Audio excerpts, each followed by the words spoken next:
Welcome to another episode of Relentlessly Resilient, where real people share their real-life experiences with the challenge and trials they've faced and the tools they've discovered to help them be resilient and still live their best lives. I'm Jenny Taylor. And I'm Michelle Scharf. I am so excited to have back with us John and Monica English. They are two amazing people. Monica is just brilliant. For anyone that gets the opportunity to meet her and get to know her, she is educated, she is smart, she loves research, she loves children, she loves women, she's just a passionate person who loves life. And I don't know where she gets her energy from. John is... John, I actually don't know what you do for your real job, but you're part of my social network of my political buddies, and which was so weird when I realized that you were in that same circle. I'm like, I wonder if anyone knows, like, I actually know these people in the real world. As if politics isn't real. But you've written for, what is the blog? Utah Politico Hub. Yeah, Utah Politico Hub. I was actually offered to write for that at one point, but I turned them down. I just never could do it. My opinions just end up getting me in a lot of trouble. Nobody wants to hear them. Not my political ones, anyways.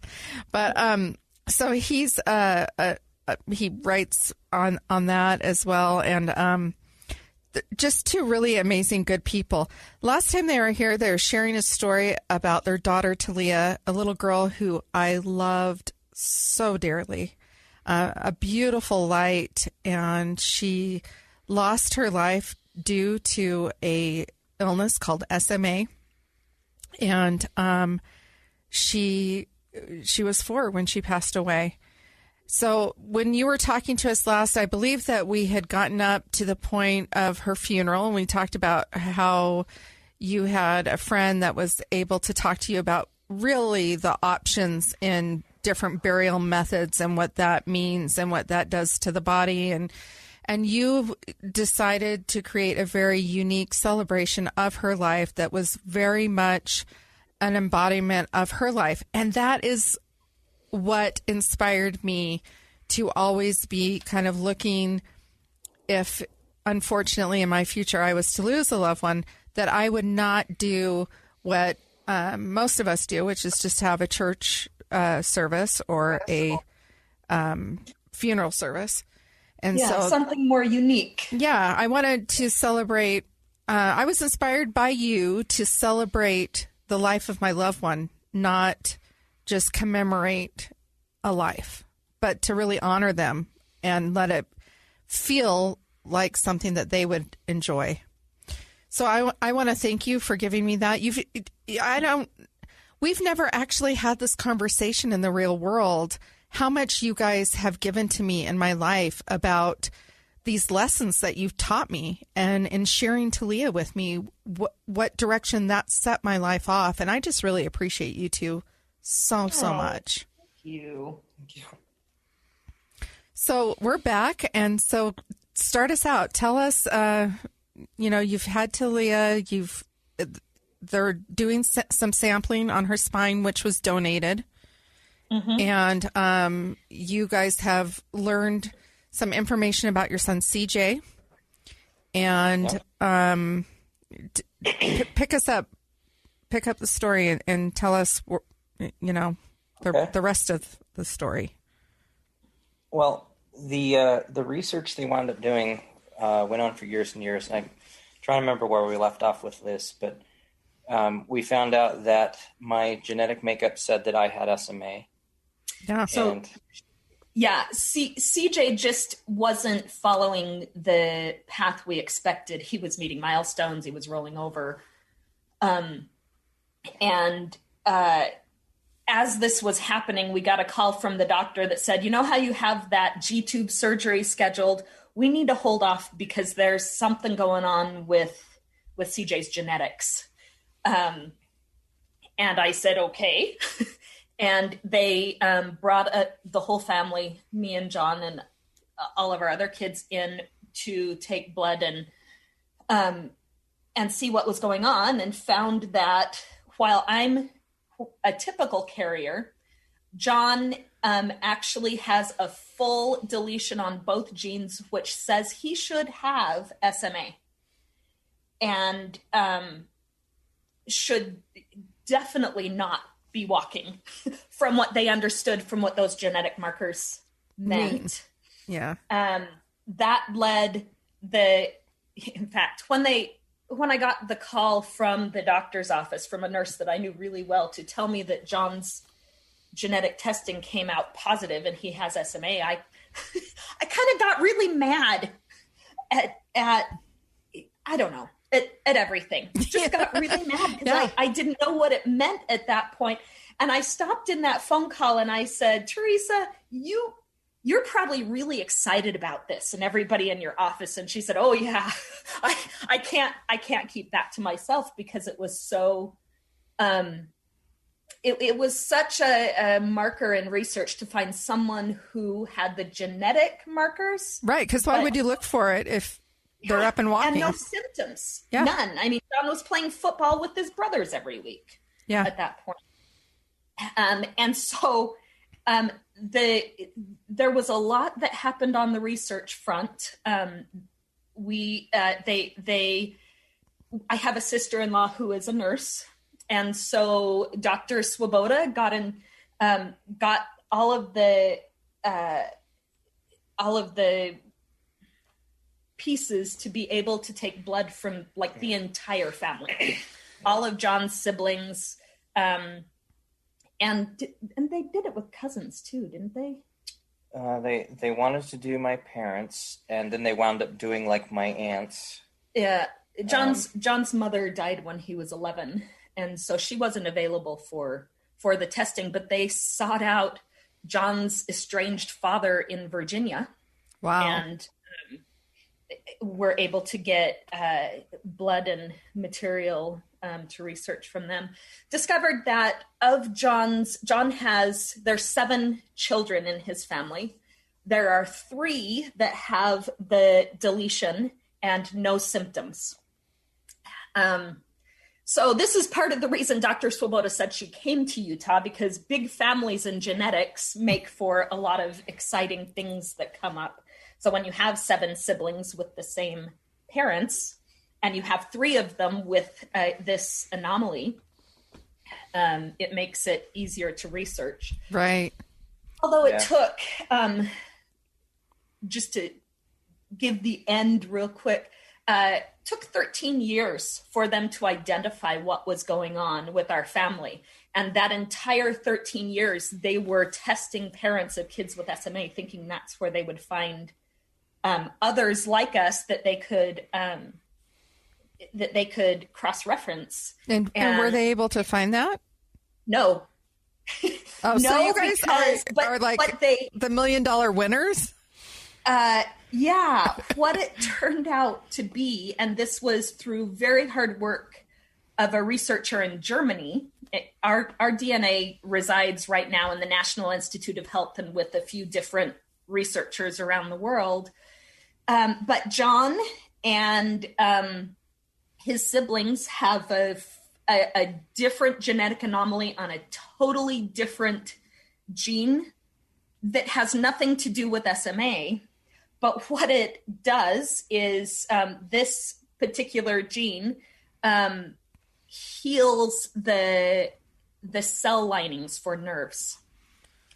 It keeps them strong. And so my husband and his 2 siblings have basically another gene that's fixing the repair of SMA as fast as SMA can. Oh my goodness. Are you kidding? Fixes the issues with SMA. Yeah. So that was published just like 3 years ago. Wow. It hasn't been very long.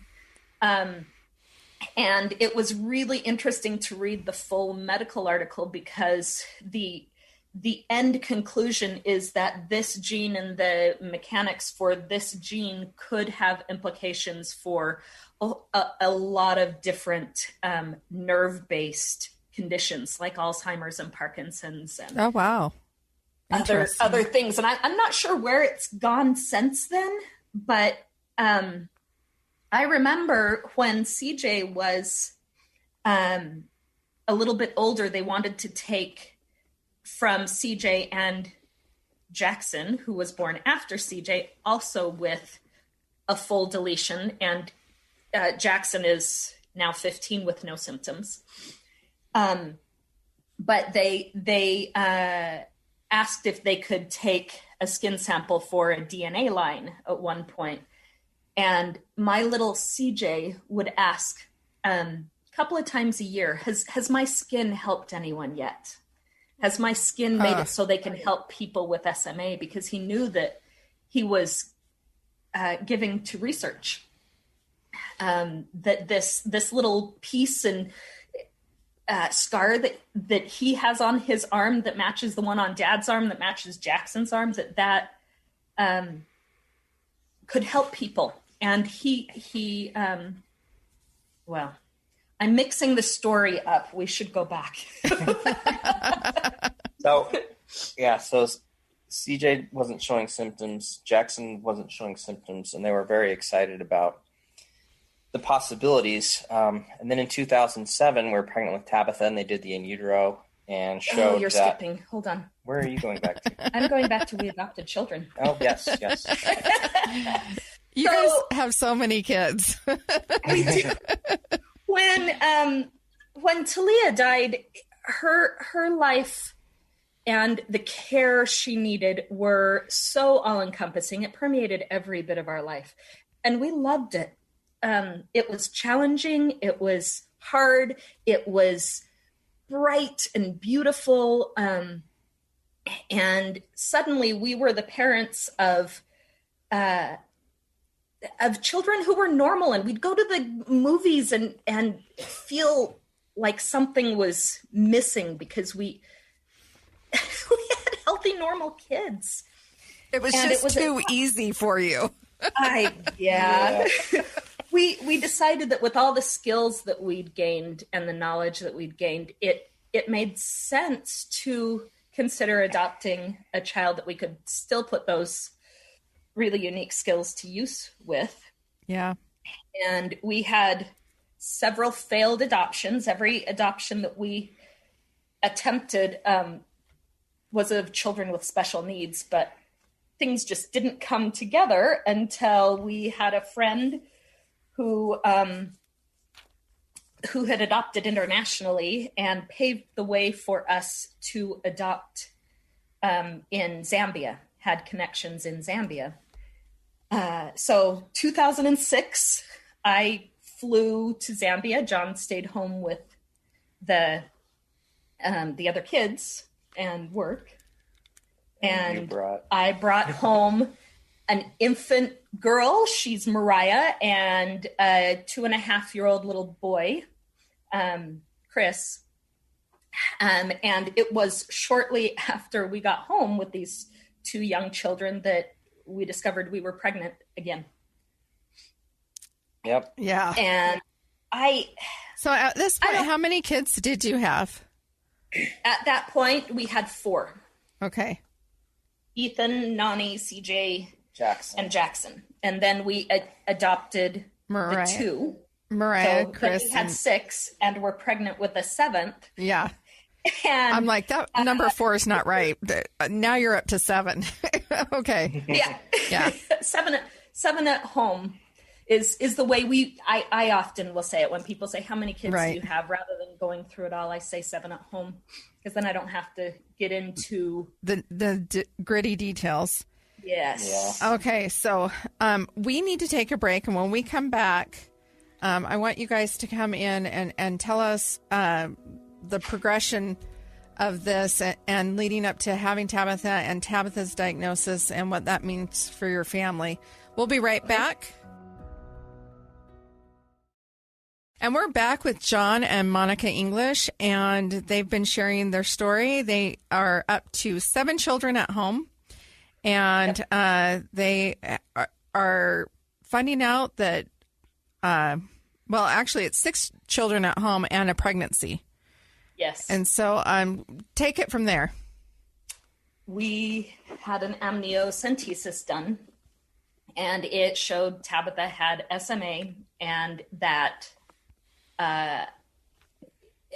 things had progressed so that they could tell us how severe it was going to be. And they told us it was going to be severe. It was going to be another experience like Taleah. And did you feel like it's okay because we know we've been here before, or were you like, oh my gosh, I'm going to lose another child, I don't want to do this again? Where or was it both? Was it all of those things and more? Both and more the latter. Yeah. We knew what we were doing. We were prepared. I mean, she was pregnant, and we knew the meds we wanted to have lined up. We knew the treatments we wanted to have lined up, and we were feeling good about maybe helping her keep her strength longer in the beginning. And none of that really worked. She degenerated as quickly as Taleah did, pretty much, as far as strength. Faster initially. And, having a second child with the terminal illness was very, very different for me. Because with Taleah, I had all of this hope. There were new things on the horizon. And I thought, if I do everything right, she's going to live. And I did everything right. And she died anyway. Yeah. And so with Tabitha, there was no expectation that she was going to live to adulthood. And for the first many months, I had a hard time looking at her because the color would drain from her face, kind of in my imagination. And I was holding a child who had already died, even though she was alive. You know, I was grieving this child before she even passed. And it was really hard to bond. Because I knew the excruciating pain we were going to go through again.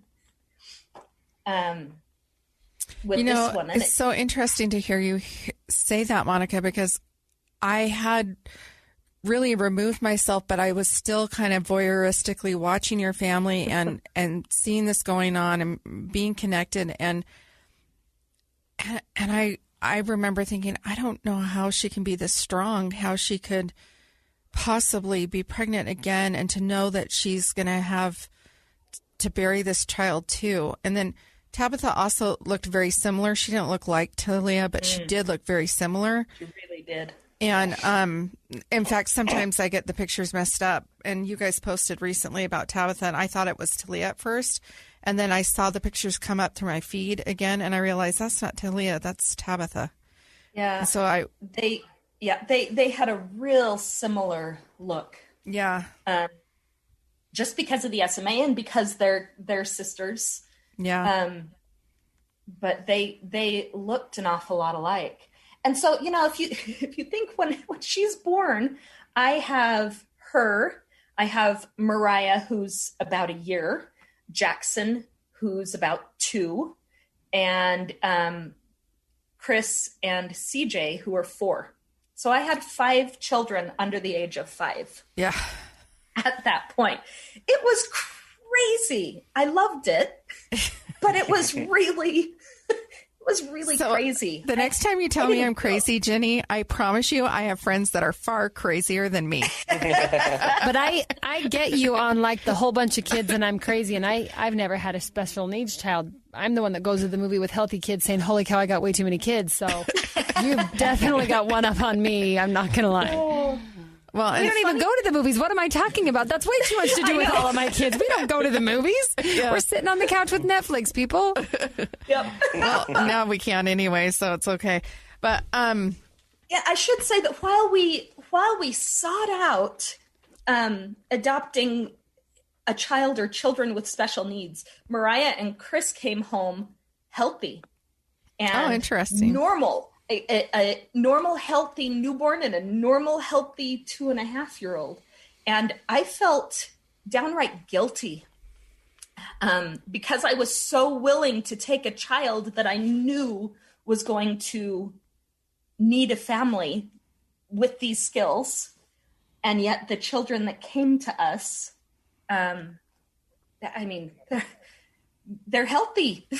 They're normal. But that ends up being a blessing because holy cow, you've got so many of them and they're young and an SMA child is, I mean, when you guys talk about the all-encompassing care, I mean, it is a lot. And Monica came up with Taleah at one time for a sleepover with me.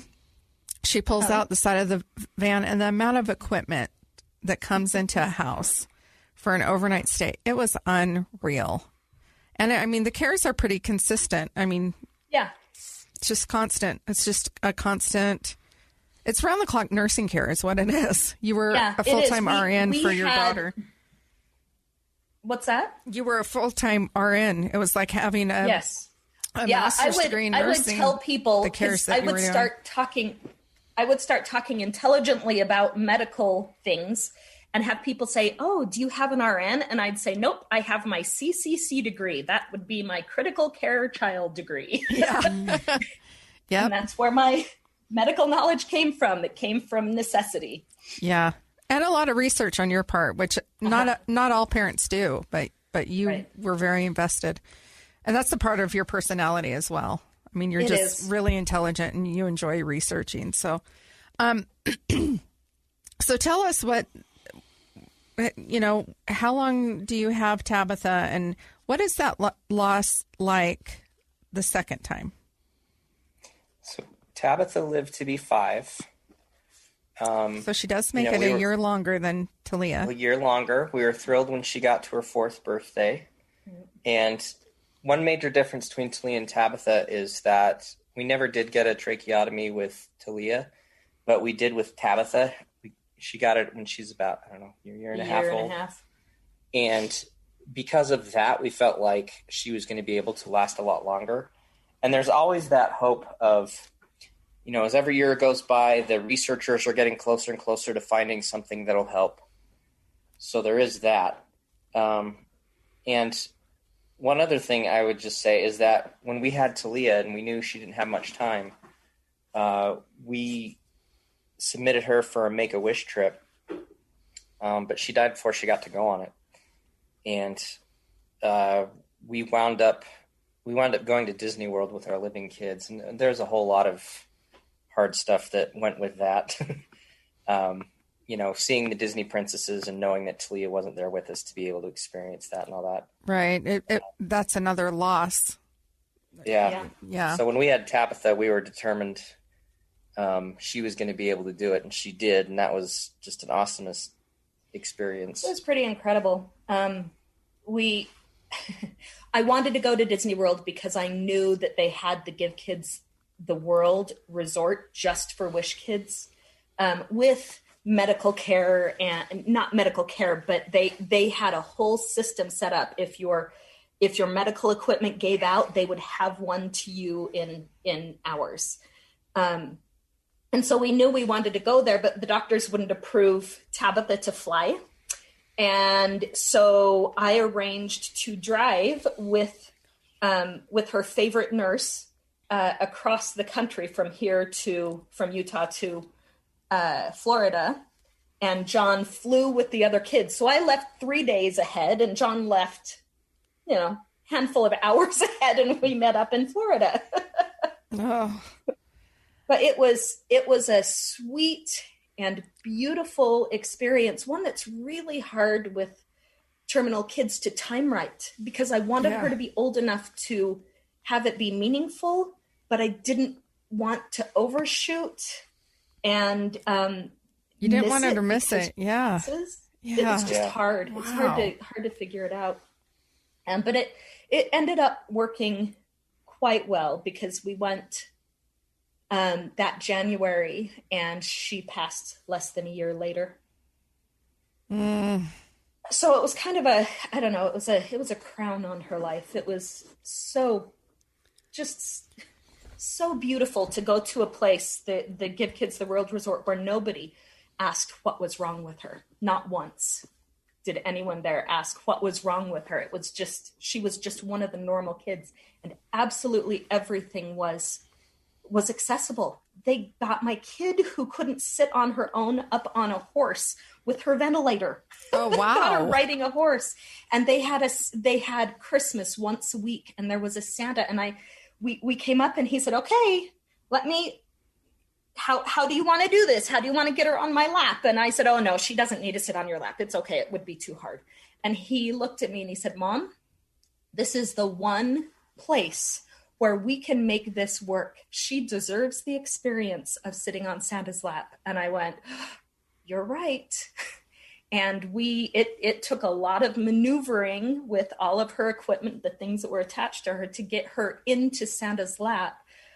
But what a precious experience, because somebody pushed me. Yeah. It's kind of interesting that you bring that up, because it's probably something good to talk about that I hadn't considered before. But you are experiencing so many losses with a medically fragile child in that way. And you're so used to taking those losses, like, we're not going to have this, we can't do that, we've got to adjust this. You're making so many concessions constantly that it is interesting that you're like, it's okay, right? You're already ready to concede you can't create this. And they remind you, we can create this here, and she deserves this. Yeah. Yeah. And so what a beautiful reminder and an opportunity to have that gift. We are already to our next break, and we will come back. When we come back, I want to hear what you and John, how you've grown together, what were the challenges that you faced as a couple, and then also as individuals, a little bit like, where's your resiliency? How did you move forward in dealing with the challenges of these children and the challenges that you faced in losing two beautiful daughters? We'll be right back, and we'll pick up there.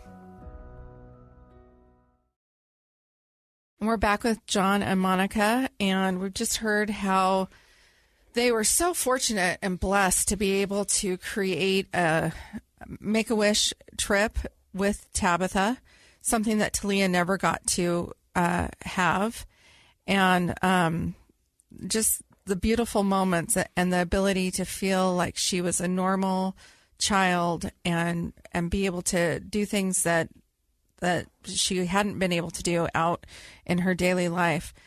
John and Monica, talk to me more about those final days, the loss of Tabitha, and then talk to us about the resiliency as we go into this last section of our podcast. Well, in doing all this, we were also doing foster care. We had three at the time. Yeah. 3 foster kids when Tabitha got sick and went into the hospital for that last time. Oh, wow. Yeah. She was in and out of the hospital a lot, but she wasn't, though. She wasn't. Once she had the ventilator, she only had 1 hospital stay a year. Oh, really? Yep.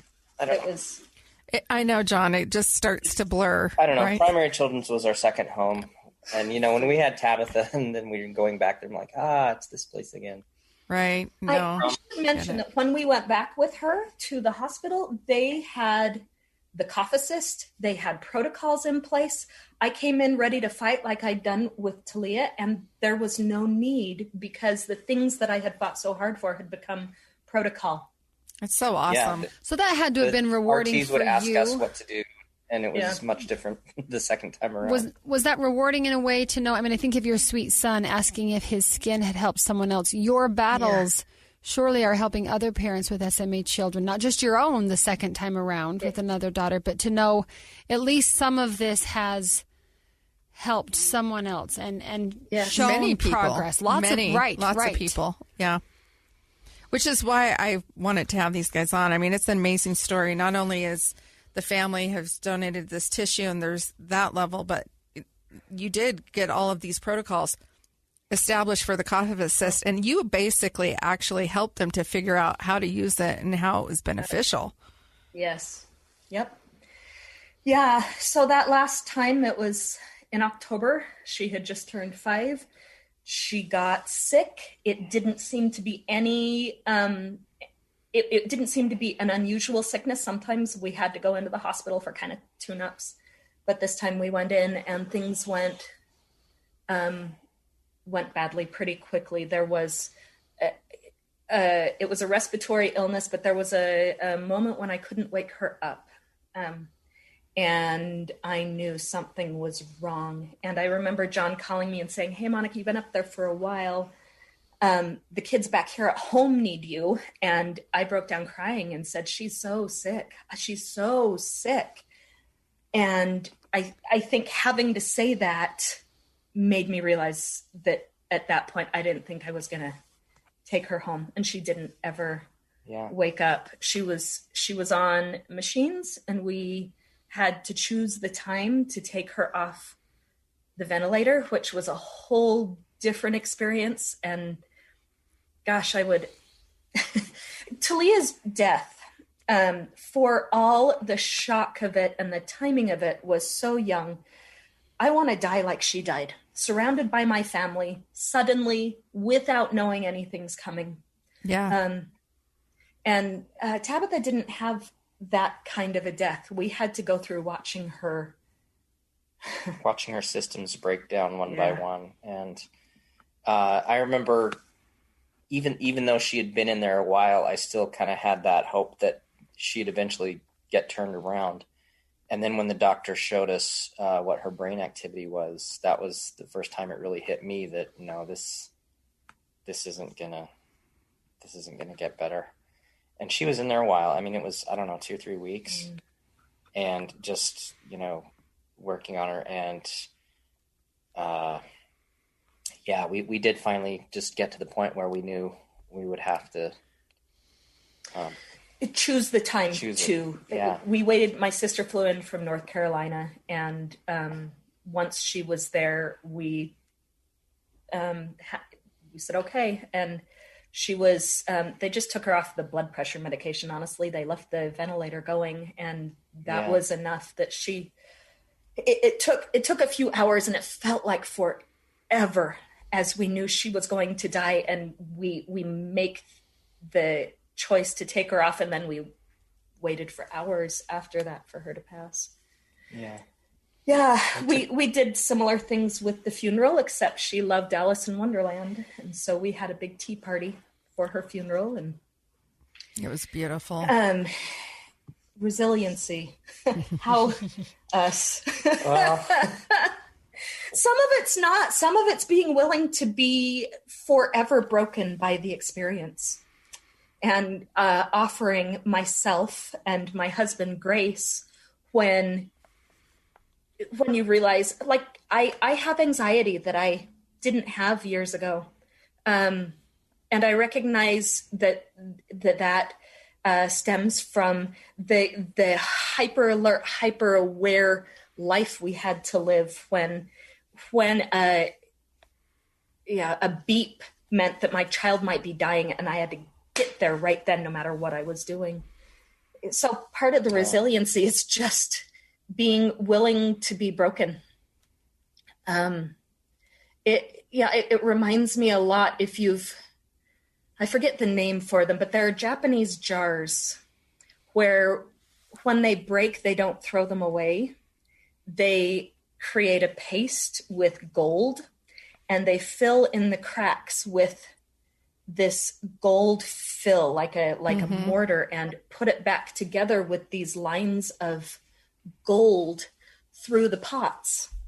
I'm a broken pot, but I hope that I have also worked to refill those cracks with something beautiful, because there will be no covering them up ever again.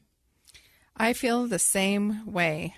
I relate to that. I've seen the story. I've seen actually some of those beautiful pots in museums, and I'm like, that is me. I'm so broken, but I hope that I'm welding together with veins of gold. But it's like we're switching the conversation, and instead of saying I'm broken as if that's something bad and terrible and awful and to be ashamed of or traumatized by forever, it sounds like we're saying, let's take that break and make something more beautiful out of it than the original material. Let's make our lives stronger and more resilient. I love that you laughed and said, well, some of resilience is just to be broken. Yes. Yeah. How strong. I remember shortly after my husband died, there was a friend in our neighborhood that one day I was just really, really crying. You know how you have those moments where you are just beside yourself with the grief. And this friend was comforting me saying, oh, it's okay to be sad. You've been strong for such a long time. It's okay to be sad now. And I kind of just looked at that friend and thought, you have no idea the strength it takes to let myself be sad. I'm not strong or sad. I'm strong and sad. And that was almost like I slapped myself awake in that moment and thought, I will never choose between being strong or sad. It takes an amazing amount of strength to say, this hurts, or I need help, or I can't do this, or I just don't want to do this. That's not the weakness. That's not the weakness. That's the strength. And I think that's what, Michelle and I talk about all the time with this podcast. We kind of want to change the conversation.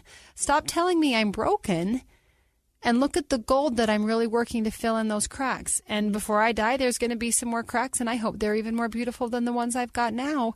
And let's change that dynamic. Change it from being this horrible, awful pain should be avoided because it hurts to, man, look how strong we are because of what we've come through. And that refiner's fire. I mean, there's all kinds of analogies for it, but I just really love that we said, what's resilience? And you kind of laughed and said, being broken and being okay with that. Oh, isn't that amazing? It is part of resiliency. Relief off your shoulders to not feel like you have to be and maintain and forever remain perfect. Like, that's not going anywhere for any of us. But part of that resiliency is to acknowledge where you're at, to be able to say this is it, and to have some truthfulness and an account for where you are. And be there. And it's not about judging yourself. It's just about saying, this is where I am. Mm-hmm. So I love it. I love that. John, do you have... Or Monica? We never would have adopted our 2 kids from Africa. We did end up adopting the 3 kids from foster care, who have all sorts of their own special needs. So we're a household of special needs once again, especially because CJ does have symptoms now that came on at puberty. Not symptoms like Taleah and Tabitha, but CJ can't jump, can't run, is slow, and but is doing really well and is resilient himself. I think because CJ watched his sisters go through much more, and so CJ's always saying, "Oh, it's not that bad." Yeah, CJ was 9 when Tabitha died. And the really cool thing is there are treatments now for kids with SMA that are amazing. And they came from some of the research that we did with Taleah and Tabitha. There is a new gene therapy where they give it by injection and it goes throughout the body and patches that gene. That's amazing. And the kids who have got it when they're born they walk at the right time. They eat. They have loud voices. There is no That's amazing. Someone like what my Taleah and Tabitha. I have chills. I have chills all over my body. That's great. Oh, it's amazing. And sometimes I find myself getting down on. I really wish when it first came out. I thought I wish this had been available for my girls. I wish. And then I had to stop and think, no, it's my girls and others like them that had to come before so that this could come now. And my CJ is benefiting from one of those treatments. It's an injection into the spine, but CJ's symptoms stopped progressing as soon as we started this treatment that was worked on by the doctor that had been faithfully working with my girls from the time they were born. I mean, this is a beautiful example of finding purpose in your pain, right? I mean, you've really been able to physically see blessings and benefits and science and progress in medicine come because of the suffering of your sweet family and those little girls, which of course no one would ever ask for. And you're not trying to trade one for the other, but the blessing of being able to see that good that comes through that pain and how it blesses and goes and blesses others and others and others, and that never-ending goodness that can come from something that hurts so bad. Yes. Yeah. Yes. You're saying that your girls and others had to come before, but also I feel like, Monica, part of you is in that as well, because I think that your history of being a doula and advocating and researching and finding what's your next best step, what other options are available. I think that innate wild woman spirit inside of you that is, you know what I mean? I think that had it not been for you to have that drive and that advocacy, others wouldn't have been as far as long as they are now. And what a gift that Dr. Swoboda decided to come to Utah, that you guys were here, that Taleah was born at the time. Like, there's a lot of pieces that all came together in a perfect, beautiful way to advance technology and advance science. And also your very generous hearts that you would feel so comfortable as to send Taleah in that car, to have them donate her spine and be able to do the research needed to be done so that they could, even though these things are not simple nor fast. And I'm sure a lot of other people and other sacrifices that we just don't know about also weighed into it. But such a fascinating story. I don't think that very many people understand. Like, to me, it's so fascinating because John has that genetic marker, but he has this deletion. And I always found it fascinating that the two girls were born without it. And it is interesting because you kind of wonder, is this a male versus a female thing? Is there something in that genetic coding that, Except one of the siblings is a sister, so. Yeah. And she has it. And does she have the deleted gene as well? She has the full deletion and the protective gene. So amazing. It's just so amazing.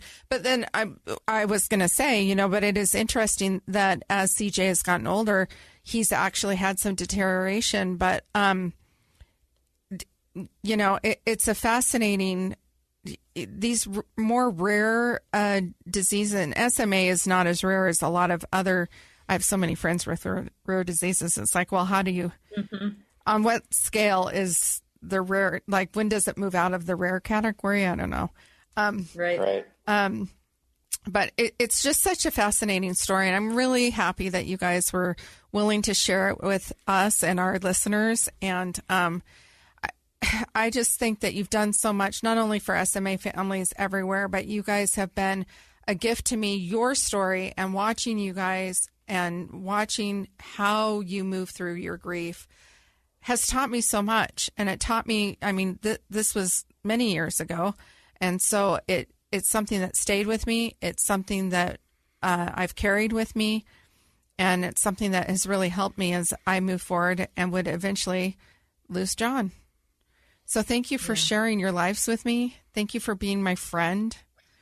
And thank you for sharing Taleah with me and forgiving me for not being able to be the support system I really did want to be, but really just... We do what we can when we can. Yeah. Just didn't have the emotional maturity or awareness to be able to do it at the time. So thank you for that. I love you guys so, so much. Thank you. This has been wonderful. Yeah, thanks, Michelle. I love being able to talk about my girls. I know. I'm glad that you got to come on and talk about them.